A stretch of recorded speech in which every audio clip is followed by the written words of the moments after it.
Vitamin K and clotting risk when not on anticoagulants. Hi, I'm Chris Masterjohn, and I have a PhD in nutritional sciences. I am not a medical doctor, and nothing contained in this episode may be construed as medical or nutritional advice of any kind, or a substitute therefore. This episode is meant purely as scientific education. If you wish to act on any ideas presented in this episode, please consult your physician first, and never take anything herein as a reason to contradict medical advice. With that said, enjoy the episode. Hi, Danny, are you there? Hey, Chris. Good afternoon. How are you? Good afternoon. I'm doing great. How are you doing? Just fine, thanks. So my question is about vitamin K supplementation and how you would think about clotting risk for my specific situation, which is I have a small PFO, and I'll assume you know what that is. The opening that doesn't seal between the chambers of your heart after you're born, and clots. There's some risk of clots passing through that and bypassing the lungs and going to the brain. So it's a patent foramen ovale is what that condition is. And it's small, too small to close based on evaluation. But my cardiologist has recommended I take a baby aspirin just as a precautionary measure. So no blood thinner, just baby aspirin, because I like to work out and be active. And that's where some of the risk could be if there's a clot present and you are exerting, straining, lifting, which creates Valsalva. Then if there's a clot present in the heart, it could bypass the lungs and go straight to brain. So along with that, I've had a hypercoagulability test done, and that was negative. On the other side of the equation, for vitamin K2, I have some risk for atherosclerosis with a non-zero calcium score, low but non-zero double digit. That puts me in the higher risk category for my age bracket.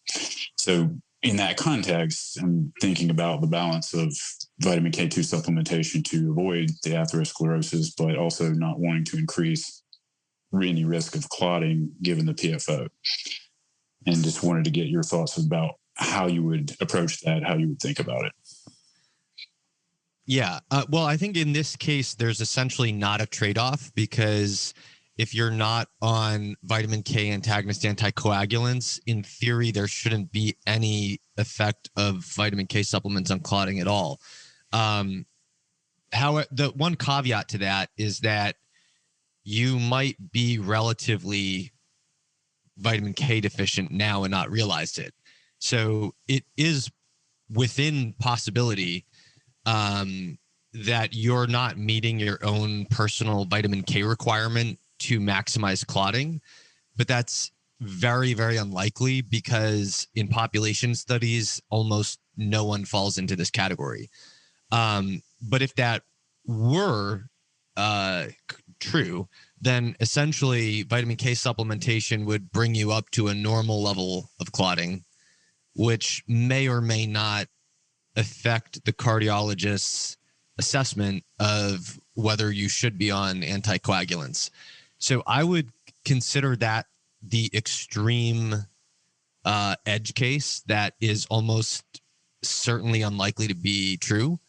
But that would be like the one risk area. But there's no sort of linear trade-off, or even really trade-off at all, assuming that you are currently in a state of vitamin K adequacy.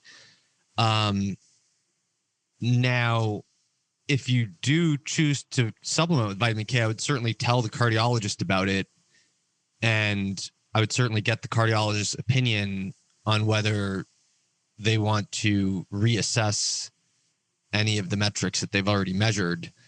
But my assumption would be that that wouldn't be necessary and that it wouldn't be impacted.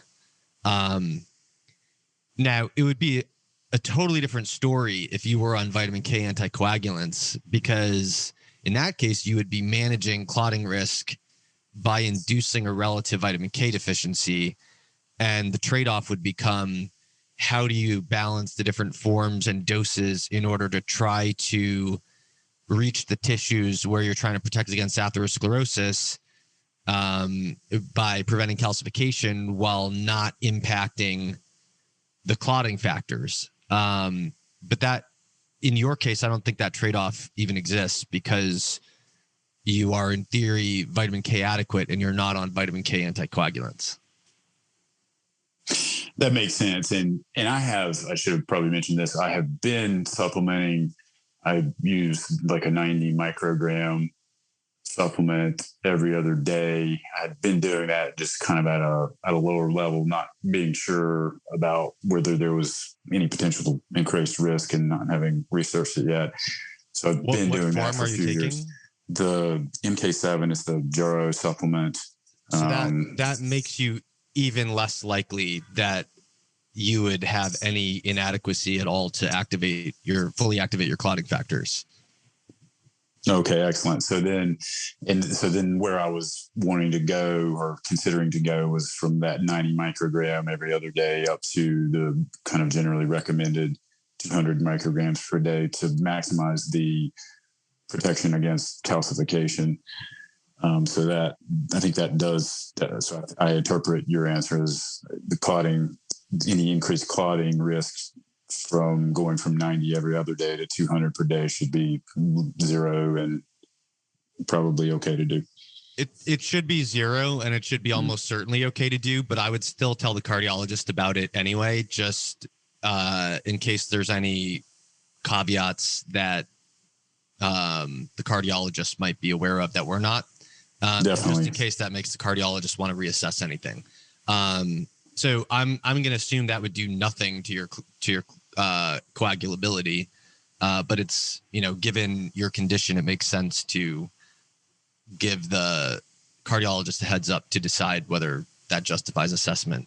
I would also say that you might, I don't think there aren't really any, to my knowledge, unless something came out very recently, there aren't really any studies that can really answer the question of what dose and form of vitamin K do you want to try to reverse or stop in its tracks cardiovascular calcification. But there were studies on calcification risk in kidney disease patients where I believe, if I remember correctly, they tested a dose response up to 1,080 micrograms of MK7. And it looked like basically what they were looking at was uncarboxylated MGP, which is an inverse marker of your protection against calcification. So basically the higher uncarboxylated MGP or UCMGP is, the more your calcification risk. And so in the kidney disease patients, the UCMGP is real high, and they did various doses up to 1,080 micrograms of MK7, and it brought the UCMGP down and down and down, but it still didn't bring it back to normal. And so what I did was I sort of looked at the trend line, and I said, well, what would the dose be if you had a dose that brought this down to normal? And that's sort of has to be regarded as, obviously it hasn't been tested, and obviously the trend line might not be a straight line when you get up into higher doses, but just to have some guess as to what's reasonable, it looks to me like it would probably take 3,000 to 4,000 micrograms to take a kidney disease patient. I believe these were patients on dialysis. So to take them down to normal calcification risk. Now that can't translate directly to heart disease, which hasn't been studied, but I would sort of regard that as the upper boundary of what might be reasonable / potentially needed to reverse calcification. But I also have my suspicions that MK4 is better at reversing cardiovascular calcification than MK7. But there are other people who would debate me on that and tell me, I know one guy that I've corresponded with on Twitter that thinks that MK4 doesn't even get absorbed below a milligram because the gut bacteria eat it. But I think that's not true. But there's just not enough research on it. So it's very much guesswork. And in your case, I don't think there's anything better to do than to test your hypothesis about the dose and form and see what appears to be working. And so, I guess in that case, I think going up to 100 micrograms a day is a good starting place. And if you do go higher than that, I think you should continue to work with your cardiologist on making sure you're running all the right assessments and, keep making sure that the assumption that clotting risk isn't affected is correct. But if you don't get the results you want, it would make sense to experiment with higher doses under the cardiologist's supervision. And, 4 milligrams I wouldn't jump to that, but it's sort of the upper boundary of what might be reasonable as a maximal dose. And I guess what I would be looking for is if, does 100 micrograms give you any benefit? If so, then does a higher dose give you more benefit? And if not, does a higher dose kick in a benefit that wasn't there at 100 micrograms? At some point you give up if nothing does anything. But then, if you do get good results, I think you need multiple measurements over time to know whether the effect has maximized. So if 100 micrograms gives you a benefit, then you want a remeasurement before you change the dose to verify that that benefit isn't continuing to accrue on 100 micrograms.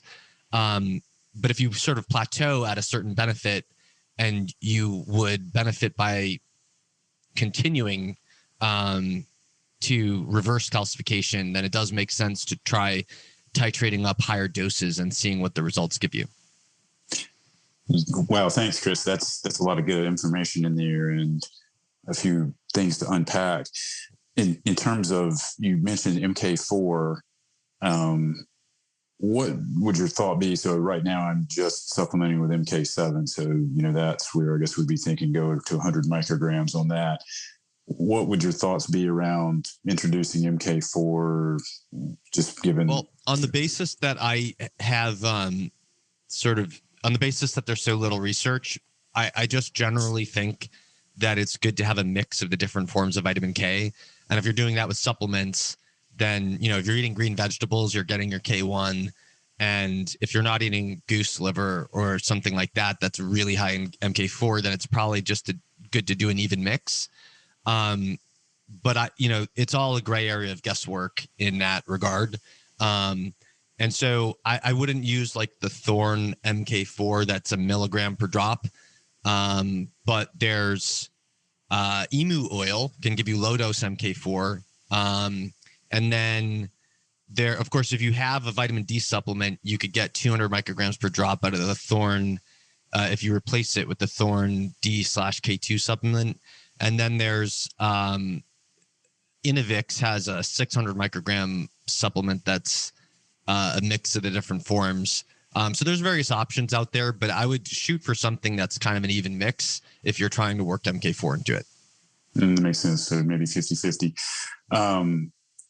Another part of what you said, which would have been my question B, if I was going to ask A and B, you mentioned UC, the uncarboxylated, what was the acronym again? MGP. Yeah, you can't get that measured right now. Okay, because that's something I'm also interested in is just, what besides like say vitamin K2, not being at a level that would prevent the calcification. I'm wanting to explore things that might be factors in that regard.